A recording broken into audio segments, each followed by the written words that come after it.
Kumusta mga Kapinoy? Pag-usapan natin ang isang isyu na tila nagiging ugat ng pagdududa sa hustisya sa ating bansa.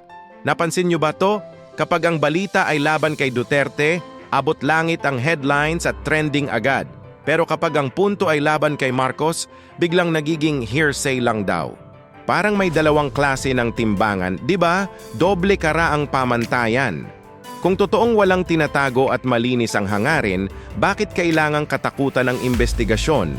Ang taong may paninindigan at walang itinatago, walang dahilan para matakot na suriin.